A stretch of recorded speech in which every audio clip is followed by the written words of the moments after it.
balɗe seeɗa wonde e gurdam ceerno e golle goɗɗe ɗe ɗo golli ɗo ɗe hay so tawi ni duuɓi ɗi gaddi ɗi wuro fonnodani wonde fereede fewjirendani fewnire honondani golle mbaɗe ni himmude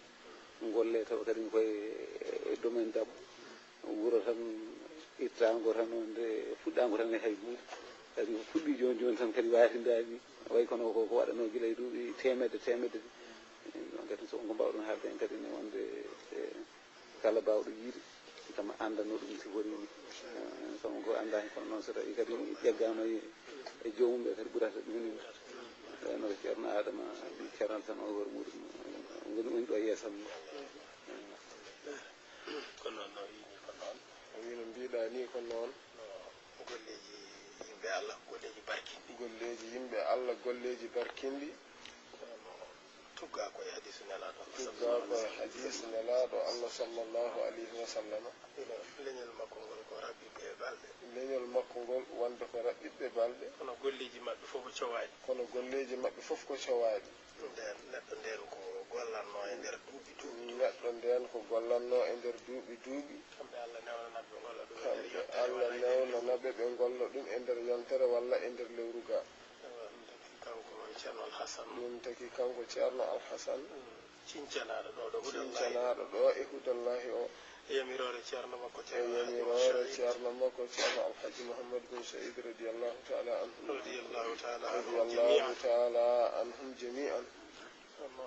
ko dañƴe ceerno kanko kadi ko almudo wallahi nde wonno ko dañƴe ceerno hawri kanko kadi ko almudo golleji maɓɓe ɗi ɓe gollitno fof golleji maɓɓe ɗi ɓe gollitno ɗi fof ko battinɗi awwalan o tawno ceerno ko beelel o wi arwande o tawno ceerno ko beelel tawi noon ko adi kay tawi kay ko adi e nder nanalla ceerno nanimo ko jiɗɗo goonga felliti immade beelel yaha yiyoyde biyaɗo ne yiɗi goonga o hono seydi Alhaji Mouhammad Saïd radiyallahu ta'ala anhu Allah newnanimo o yeehi ha toon tawodiri ko Tamba ɗoɓe jiidi ɗon ko wonanno fof ceerno waɗanimo ɗon ɗo Tamba ɗo ceerno wimo joni noon tawde en jiiɗi ceerno wimo tawde noon en jiidiɗo no cuɓoriɗa hen fof ko noon haadde ɗo e yaade Madina ko welliti yamirore juuɗe ceerno Alhasan ceerno Ahmad Mesen kanko ceerno wi yamirore ko jungo ma woni an ceerno no mbiɗa fof ɗum noon mi yamirima yaya Madina mi yamirima yawtoye Madina wonko woni Madina ko ɗum boofo so wona garɗo tawi ɗum toon ɗum wawa yiide ɗum no setodi e ceerno ɗum woni o setodi e ceerno ha ɓe jeehi Madina Gounass ɓe juldoyi to jamato nde ceerno silmini wi dental ngal ceerno Alhasan alaɗo nde wonno noon ko koɗo dental ngal lemi andamo ɓe mbima taw o ala ɗo kankono kadi o jaabaki ceerno Alhaji Mouhammad Saïd radiyallahu ta'ala o de wasata arde o may dental he ceerno lemani hoore mum ha yimo wimo ko an mbiyatmi ko an namdotomi ar ceerno Alhasan immiɗo wonnoɗo tawimo kanko ceerno Alhaji Mouhammad Saïd to mihrab to ɓe calmodiri o namdaki ceerno ni to jangi eto wonno e laawol he o ardini ɗum e laawol he tan mi ardinima e laawol he sa yehina haal diine kadi mi yamirima haal diine Allah o ceerno wimo somi yeehi ko kalanni o wi ko haalata ko ma tawoy ɗum toon ceerno dowodiri makko e ndiɗon mbaadi o immiti toon o arti beelel o tawi toon mawɓe wonnoɓe beelel ɓe o yanodiri e maɓɓe haalandeɓe ko Allah yiɗi haalandeɓe sunna nelaaɗo Allah sallllahu alayhi wa sallam hirjindeɓe e laawol Cheikh Tidiane radiyallahu ta'ala anhu e woppindeɓe aada e bida e sirku e bewre e belade e pibi e dawaadi yo mbare ɗo fof o wondi ɗum ɗo e maɓɓe woldire e maɓɓe ɗum ɗo sippirde e maɓɓe ɗum ɗo taw ha o dañi hen o sikki o dañi Allah waɗi ceerno ari to yimo ɗon nden ari ɗon hawri no sembe makko o foti ni kanko no sembe makko o foti ni woodi fiɓɓe notitade ɗon ferande sabi Allah ɗon ɗo beelen ɗo goto fof wiya gesa mum waɗetaki wiya gesa mum haɗetaki kamɓe tawaɓe ɗon ɓe o noddi joom wuro o wi omo yiɗi omo yiɗi joom wuro o woppo wuro ngo wona wuro Allah wona wuro sunnane laaɗo Allah sallllahu alayhi wa sallam so tawi ko beelel ngo wonno o wattamo maayo wallahi so tawi on jaɓani ko beelel wonno o watta ɗum deeɓelel joom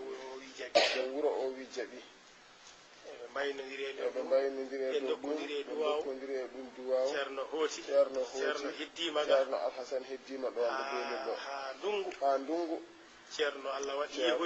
waɗi kadi rutti toon madi Dakar tawoyimo ngol ko Dakar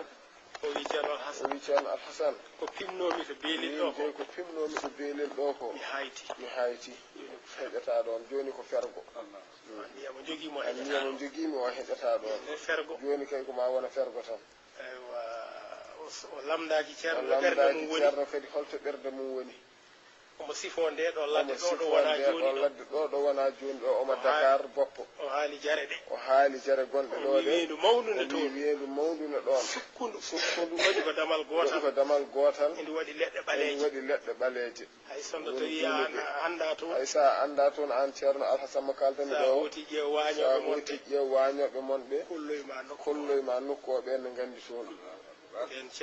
nden ceerno arti haalani ɗum mawnum no wiya Cheikh Ibrahima ko bañowo ɓe immi toon ndungu ɓe gari ɗo e nokku he ɓe jirli nokku o fof ha o yalana ko ɗo tigi ceerno wiyanno wimo kantaji jeeɗiɗi ne pirli nokku o wi ɗum ne sa yeehi lew ha yaaja o wi kadi sa yeehi lew kadi ha yaaja mbaɗanmi ɗon ko juma ƴeewo andani hayya hoɓe kanko mbaɗanmi ɗon ko juma wallahi sa lewi yoori on duppi on pitti ha laaɓi ngara kabrami wallahi woni yimɓe ngari ɗo ndungu kawle hankadi ngari lewi ha yaaji lewde ha yaaji ha yoori duppa o rutti o habri ceerno ɗum woni ceerno immi toon ari o tawi min ko beelel min joldi toon e otoji yimɓeɓe kañum gardi paygayi Allah waɗi kanko ceerno Alhaji Seydou wonde ceerno boynaji min mbiɗa e ora he kanko ceerno Adama omo e oto he ceerno Alhasan ene e oto he immi beelil hamin diwani fete ñaaruwal jimani wuro ne wiye ɗon fete ñaaruwal o wi ceerno boynaji o wi kanko ceerno Alhaji Seydou radiallahu anhu o yeccite ceerno boynaji o wi ceerno boynaji mande mbaɗoyten de min noon ko mbaɗoyten ɗo ko ala ko piɓannomi mbiɗa wiya ɗum ko ni wiyete mbiɗa wiya wuro ngo ko ni wiyete kono en mbi nokku o hudallahi kono jolani kam ɗo joni wiide nokku o hudallahi en mbi nokku o hudallahi on sa ceerno boyinaji jangi aye annabi ibrahima nde dari makka sincata makka nde ko haalno e aye he wonɗo addiɗo zurriya makko cangol ngol remetade ngol ganduɗa ala remirde gawri ala haydara ala mbaɗirmi ɓe ɗo haaɓe ñimna ɗo diine Allah salata ko haaɓe ñimna ɗo diine Allah Saydou wi ɗum noon ko maale moƴƴe hajji ma Saydou ceerno boynaji gayni janngude aya o ceerno Saydou wima ɗum ɗo noon ko maande moƴƴere siftordema ko ceerno Alaji ko annabi Ibrahima wino ko sincirno makko ko siftordema ɗum ɗo e nder haaju jeheteno ɗumen ɗo e nder haaju mo jeheteno ɗum ɗo ko maale moƴƴe ni woni ɓe jokki yewtere ha yetta ɗo e nokku he o sinci nokku o ceerno Alhasan dari darde nde ngannduɗa kadi ko timmude fodde garangal ɗo e ko yehi ko ko duuɓi capanɗe 4 e duuɓi tati capanɗe nayi e duuɓi tati himme makko e darnde makko sembe makko ari e nokku he e juma o no waɗirani e wuro ngo no mawniri e beddaji ɗi no taƴirani woɓɓe ngarat sikka wuro ngo sincaago duuɓi temedde kono fof ko capanɗe nayi tan e duuɓi tati tawa no yiirani fof e nder gonagal makko ɗo ay hunde o sohlani e banggue aduna diine o tan woni haaju makko jibinaɗo koddaɗo e gar musidɗo hay hunde o hato jinane mum so wona diine Allah o Allah rokkimo woni noon e amen Allah renirimo noon jaɓiranimo noon ha o hooti e Allah e nde ɗo hitande noon ko hunde yettirtende Allah o woppi ɓesgune alhamdulillahi ko mawɗum lomtina e ɗo wonno ɗo ko ceerno Abdoullahi o woni ɓiyiko garawanijo ko onne lomtina ko onne kadi ko lomtina e dow mum miñiraɓe wonɓe caggal mum ha e dental ngal fof ene beela Allah e ɗum ene irli ɗum ene jaɓi ene ɓeyditoro moto Allah e nelaɗo Allah kanko ceerno Abdoullahi to Allah e to nelaɗo sallallahu alayhi wa sallam e to seykhana Ahmad Tidiane radiyallahu ta'ala anhu ɗum noon emin jettira ɗum Allah woni sababu kadi ha ɗum ɗo ene haale eywa ko musidɓe amen sabi Allah ɓe ganduɗa ene jogodir bamun en ne jogodirno e ceerno Alhasan e ceerno Alhaji Mouhammad Saïd radiyallahu ta'ala anhu aadi timmuɗo hakkude muɗum e Allah e hakkude mun e nelaɗo Allah sallallahu alaihi wa sallam e hakkude mun e Cheikh Tidiane radiyallahu ta'ala anhu biyeteɗo ceerno Abdoullahi Ndongo imminoma Sinthiane ferani ɗo sabi Allah molde diine mum Allah fandinanimo fergo makko Allah waɗi o notoyima Allah ɓesgumo min kaldata ɗo joni o kanko oɗo Ibrahima Ndongo o woni ɓiyi ko mawɗo kanko ceerno Adama Ndongo o koye ɓiɓɓe makko jeeya e goɗɗo o ene wiye Saydou Abdoullahi daraki ɗo kono onne kadi koye meɗen jeeya ko ɓiyi ko yante Saydou Abdoullahi Alhaji Abdoullahi onne kadi ko onne kadi kamɓe ɓeɗo tato daroɗiɗo dariɗo ko Ibrahima e Adamu e Alhaji eywa Saydou o nena Amri kono fof ko anniya goto kala koɓe ba mabɓe wonduno e ceerno to Allah minen no wuurɓe joni ɓe sukaɓe ceerno Alhasan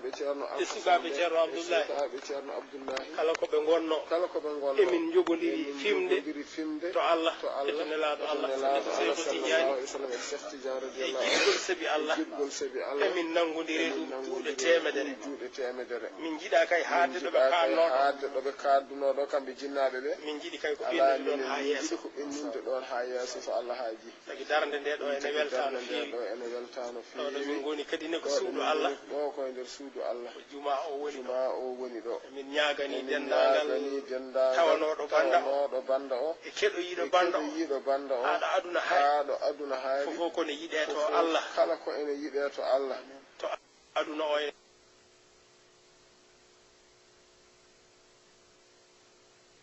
diine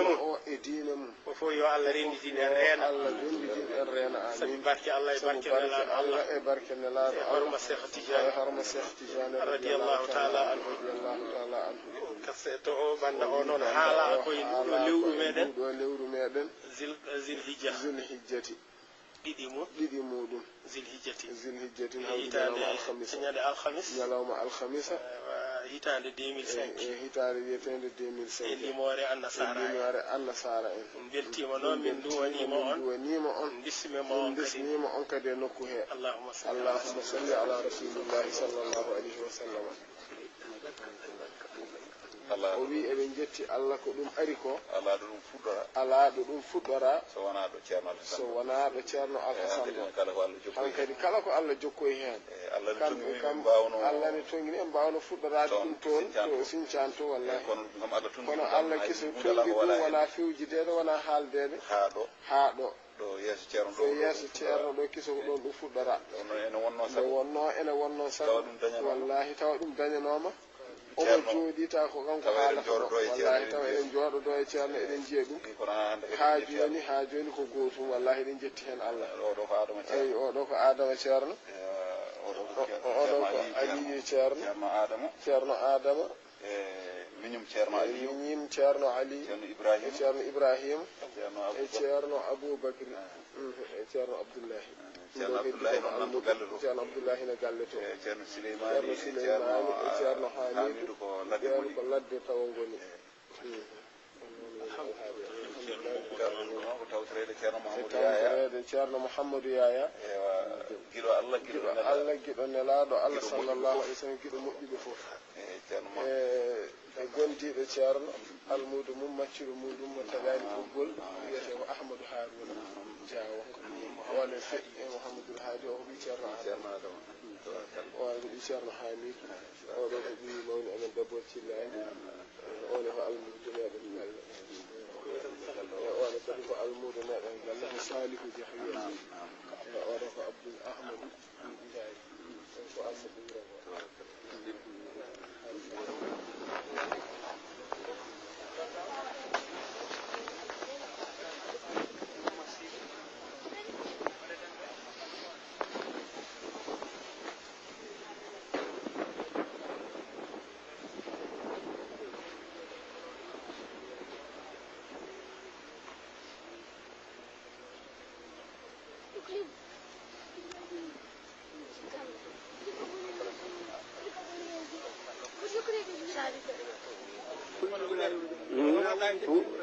Wuro mami nangu